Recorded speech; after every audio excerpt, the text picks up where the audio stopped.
પેશન્ટના કર્મોના દોષ આપણને બંધાય છે જ્યારે અમે એમની ટ્રીટમેન્ટ કરીએ છીએ. ના, આપણે કઈ ભાવનાથી કરીએ છીએ ને એ આપણું કર્મ છે. આપણી દાનત કઈ છે ને એ આપણું કર્મ છે.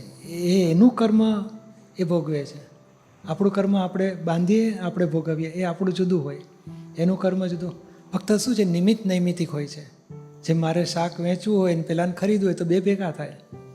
એને દર્દ ઊભું થયું છે, એને મટવાનો ભાવ છે, મારે મટવું જોઈએ, કોઈ આપણે મટાડવાની ભાવના છે, એટલે કુદરત બેને ભેગા કરે છે. પણ એનું કર્મ આપણને લાગે પડે એવું ના બને. ફક્ત આપણી ભાવના હોય ને કે એને બસ પૈસા ઓછા વધારે વાંધો નહીં, પણ એનું સારામાં સારું થવું જોઈએ, તબિયત બગડવી ના જોઈએ, સારું સરસ થઈને બિચારાને મટી જાય તો કેટલું સારું. એ ભાવના આપણું પુણ્ય બંધાવે. અને થાય ને કે આ પૈસા તો છે નહીં, આને શું કરવું, ચલાવો કે ભાઈ જો આમ છે તેમ છે, અહીં વધારે નહીં થાય, તારે બીજા પાસે જવું પડશે. એટલે આપણી દાનત બગડી, એ આપણું પાપ બંધાયું.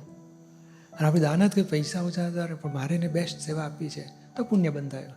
અને એમાં એને દર્દ રહી ગયું તો આપણી ભાવના કે એને અરે આ દુઃખ રહી ગયું બિચારાને, ના તું આવતો રહેજે, હું છે ને હું ચેક કરી લઈશ, જે બેસ્ટ ટ્રાય કરીએ આપણે. તેનો ભાવ છે કે મટવું જોઈએ એને.